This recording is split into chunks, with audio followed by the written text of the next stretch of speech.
नमस्कार प्रेक्षकांनो, स्टार प्रवाहावरील लग्नानंतर होईलच प्रेम या मालिकेच्या आगामी भागात आपण पाहणार आहोत की जेव्हा हा नंदिनीच्या हातावर मेहंदी काढतो आणि तेव्हा नंदिनी देखील अतिशय आनंदित झालेली असते.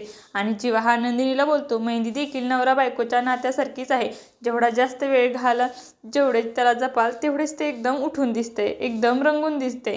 आणि तेव्हा नंदिनी देखील जीवाकडे प्रेमाने पाहू लागते. तर तिकडे आपण पाहतो पार्थ काव्याला रागाने तिचा हात पकडून तिच्या रूममध्ये घेऊन येतो आणि बोलतो, पहिले सेशन संपण्याच्या अगोदर तुम्ही ब्रेक घेतला होता, आता किती वेळ झालेला आहे आणि रिव्हिजन सेशन काय झालं. आणि तेव्हा काव्या देखील काही घाईघाईने आपल्या लॅपटॉपकडे जाते आणि तेव्हा ओपन करते तर त्यामध्ये सेशन एक्सपायर झालेले असते. आणि तेव्हा पार्थनी काव्या हे एक्सपायर झालेले सेशनची तुलनाही आपल्या नात्यासोबत करतात.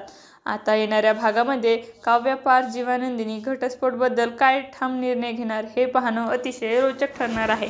तुम्हाला जर आपला व्हिडिओ आवडला असेल तर चॅनलला लाईक, शेअर आणि सबस्क्राईब करायला विसरू नका. धन्यवाद.